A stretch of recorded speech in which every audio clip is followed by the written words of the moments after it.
Lo que estás a punto de escuchar es solo una parte de una historia mucho más grande, una que guarda secretos que pocos se atreven a descubrir. Capítulo 1. El inicio del silencio. El sol caía lentamente sobre el pueblo, tiñendo los tejados de un tono naranja dorado, mientras las campanas de la iglesia anunciaban el final de la jornada. Era un día como tantos otros en San Bartolomé, un lugar pequeño donde todos se conocían, donde las historias circulaban de boca en boca y donde las amistades solían durar toda una vida. En medio de esa tranquilidad vivían Julián y Esteban, dos jóvenes inseparables desde la infancia. Nadie en el pueblo podía recordar un solo día en el que no hubieran caminado juntos por las calles empedradas, riendo de las mismas bromas, compartiendo sueños y planes para el futuro. Si se nombraba uno, inevitablemente se pensaba en el otro. Desde niños habían compartido secretos bajo el viejo roble que crecía en la plaza central. Julián, con su carácter reflexivo y sereno, solía ser la voz de la prudencia. Esteban, por el contrario, era impulsivo, apasionado y de risa contagiosa. Esa combinación los hacía complementarse de manera natural, como si fueran dos mitades de una misma historia. Juntos habían aprendido a pescar en el río, a jugar fútbol en la cancha de tierra y a correr descalzos por los campos de trigo en verano. Habían soñado con viajar lejos, con construir algo grande, con jamás separarse, pero el destino, caprichoso, encontró la manera de sembrar discordia en aquella amistad. Fue una tarde de fiesta patronal, cuando el pueblo entero se reunió en la plaza para escuchar música y bailar. Ambos muchachos, ya adultos jóvenes, habían crecido, y con ellos también sus aspiraciones y sus pasiones. Entre esas pasiones estaba Clara, una muchacha de ojos claros y sonrisa dulce que había cautivado a muchos, pero especialmente a Esteban y Julián. Lo que había comenzado como una competencia amistosa, pronto se tornó en un roce incómodo. Esteban, con su carácter impulsivo,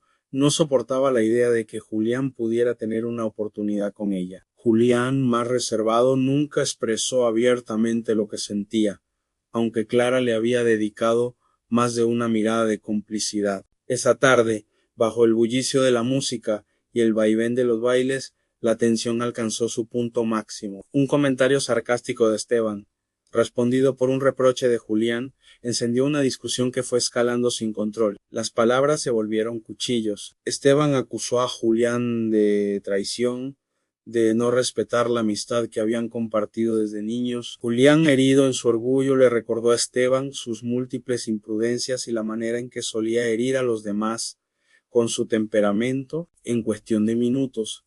Frente a varios testigos que miraban con asombro, aquella amistad que había parecido inquebrantable se resquebrajó. Ninguno de los dos cedió, ninguno de los dos pidió perdón, y lo que pudo haber sido solo una discusión pasajera se convirtió en una herida profunda. Esa noche, Julián regresó a casa con el corazón encogido. En su mesa de madera, iluminada apenas por la llama temblorosa de una vela, tomó papel y pluma. Con la mano temblorosa escribió la primera de muchas cartas, una misiva dirigida a Esteban, en la que le confesaba su tristeza, su arrepentimiento por las palabras dichas y su deseo de que la amistad pudiera ser restaurada. Sin embargo, al terminarla y leerla en voz baja, algo en su orgullo lo detuvo. No la entregó, la dobló con cuidado, la guardó en un cajón de su escritorio y se prometió que al día siguiente, cuando la rabia se calmara, la llevaría a su destino.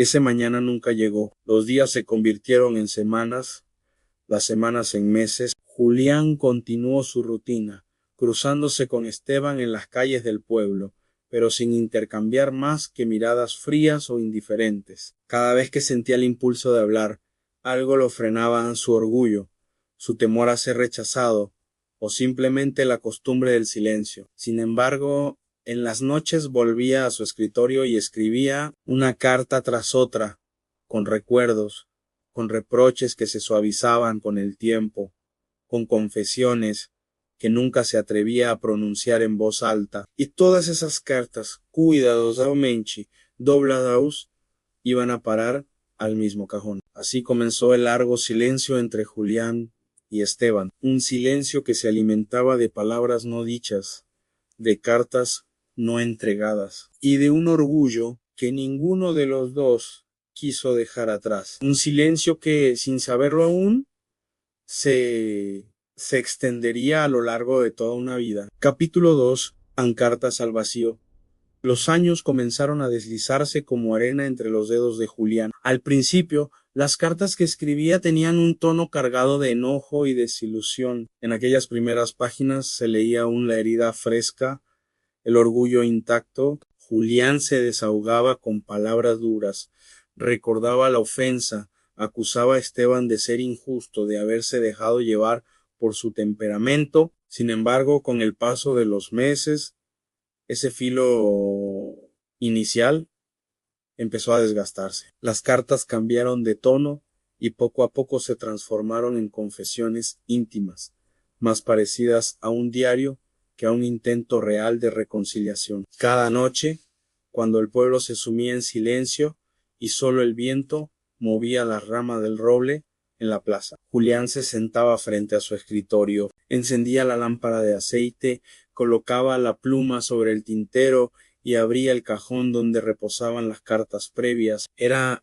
como abrir un cofre de recuerdos, aunque en su caso eran recuerdos que nunca habían llegado al destinatario. Extendía una hoja en blanco y dejaba que sus pensamientos fluyeran. En unas cartas escribía sobre los días de infancia, sobre las carreras descalzos por el campo, sobre las travesuras que habían compartido en la escuela. En otras, narraba sucesos de su presente en cómo había aprendido a reparar herramientas, cómo le había ido en la cosecha o cómo le había dolido no poder compartir una risa con Esteban al ver algo gracioso en el mercado. El cajón fue llenándose lentamente. Al principio contenía solo unas pocas hojas dobladas, pero con los años se transformó en un tesoro oculto de decenas y luego de cientos de cartas. Julián las guardaba con un cuidado casi ritual.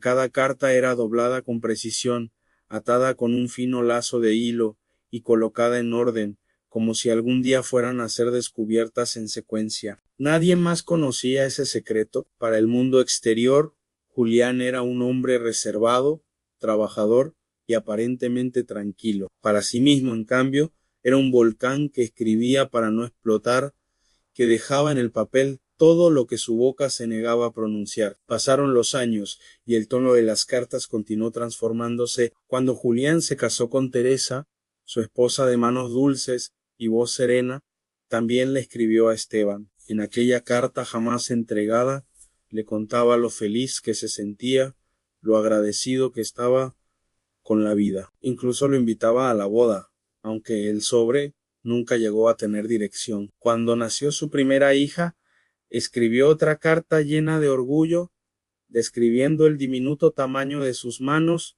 la ternura de su llanto. Más adelante, cuando llegó el segundo hijo, otra carta siguió al montón, con palabras cargadas de alegría y miedo por la responsabilidad de ser padre. No todo eran noticias felices, también hubo cartas bañadas en lágrimas. Cuando Teresa enfermó gravemente, Julián escribió de madrugada, suplicando en silencio que su viejo amigo pudiera estar allí para darle apoyo. Esa carta, al igual que las demás, terminó guardada en el cajón. Al final, cuando Teresa murió tras una larga lucha, Julián escribió la carta más desgarradora de todas. En ella admitía sentirse solo, vencido, con un vacío imposible de llenar. Aquella hoja estaba manchada con gotas de tinta diluidas por lágrimas que caían sin permiso. El tiempo inexorable se llevó su juventud y convirtió a Julián en un anciano de cabello plateado y pasos lentos.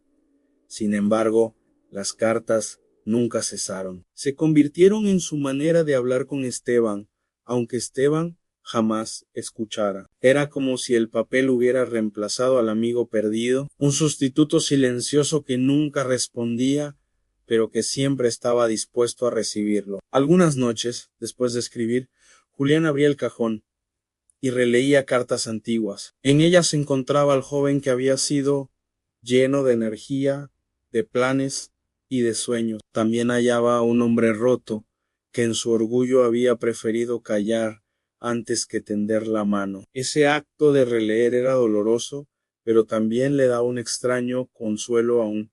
Aunque Esteban no supiera nada, Julián sabía que su amistad seguía viva en esas páginas. Con los años, las cartas se volvieron más reflexivas, ya no eran reclamos ni reproches, sino reflexiones sobre la vida, sobre la muerte, sobre el paso del tiempo. Julián escribía para no olvidar, para mantener viva una parte de sí mismo, y en lo más profundo de su corazón, aunque no lo admitiera en voz alta, seguía existiendo una esperanza mínima, casi imperceptible, en la esperanza de que algún día esas palabras llegaran a su verdadero destinatario. Pero por ahora, esas cartas seguían siendo solo eso, en papeles doblados, guardados en un cajón de madera que cada día pesaba más. No por su peso físico, sino por la carga emocional que contenía. Era el cajón de los silencios, de los arrepentimientos y de las palabras que nunca encontraron su camino. Un cajón que se convertiría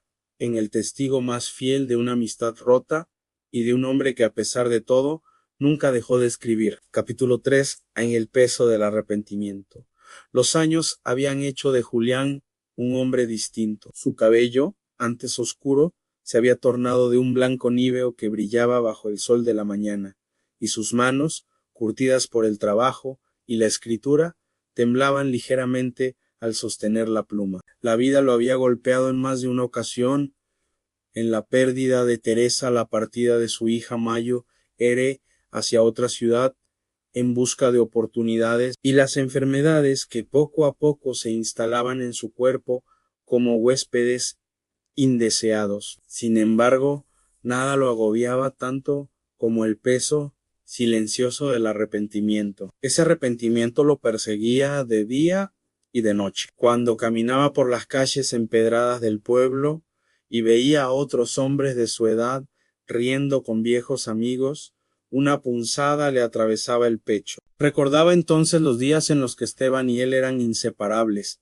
y le dolía la certeza de que había dejado que el orgullo destruyera lo que más había valorado en su juventud. El cajón lleno de cartas se había convertido en un símbolo de todo aquello que no se atrevió a decir en voz alta. Las cartas ya no eran solo un hábito nocturno, se habían convertido en un espejo cruel. En ellas, Julián se encontraba con su propio reflejo, un hombre que había amado, sufrido, reído y llorado, pero que también había dejado pasar la oportunidad de reconciliarse. Muchas noches se quedaba despierto hasta tarde, leyendo sus propias palabras escritas años atrás. A veces se sorprendía de la ternura con la que había narrado un recuerdo.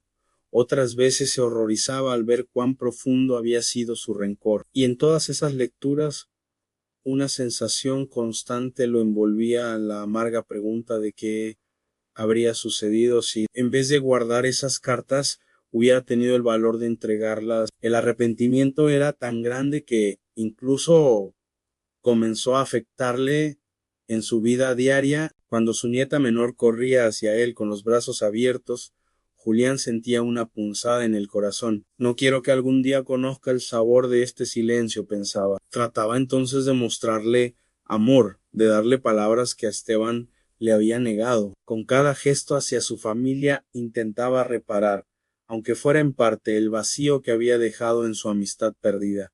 Pero los recuerdos eran insistentes. A veces, mientras caminaba junto al río, le parecía escuchar la risa de Esteban en el viento, como un eco lejano que lo perseguía desde la juventud. En el mercado veía a un hombre de espaldas con el mismo andar que su amigo, y por un segundo su corazón latía con fuerza, solo para romperse en decepción al darse cuenta de que no era él. El arrepentimiento se convirtió en una sombra constante que lo seguía a donde fuera. En más de una ocasión, Julián llegó a escribir cartas con la intención de entregarlas al día siguiente. Escribía con detalle, con honestidad absoluta, pidiendo perdón, relatando lo mucho que extrañaba a Esteban, lo absurdo que había sido dejar que una discusión acabara con años de amistad. Pero al amanecer, cuando el valor debía convertirse en acción, el miedo lo vencía, ¿Y si ya no me perdona? Se repetía. ¿Y si ha pasado demasiado tiempo? Entonces, la carta terminaba doblada y guardada en el mismo cajón, sumándose al cúmulo de silencio. Con el paso del tiempo, Julián comenzó a sentir que las cartas lo observaban desde el cajón. Cada vez que lo abría para guardar una nueva, los papeles apilados parecían pesar más de lo normal, como si el arrepentimiento se hubiera impregnado en la tinta, y el papel era como cargar con un fardo invisible que se volvía insoportable. Llegó incluso a soñar con ellas en sus sueños. Esteban abría una carta tras otra, con lágrimas en los ojos, mientras Julián lo miraba desde lejos, incapaz de acercarse. Ese peso, acumulado durante décadas, lo fue doblegando. Ya no era solo un hombre anciano con un cajón de cartas, era un hombre que había dejado que el orgullo dictara su destino, y aunque aún no lo sabía, aquel arrepentimiento estaba a punto de encontrar un nuevo rumbo, pues la vida, en su misteriosa manera de ajustar cuentas, se preparaba para intervenir a través de alguien inesperado. Y si crees que esto fue impactante, espera a conocer lo que viene, porque la historia apenas está comenzando. ¿Te atreves a seguir descubriéndola?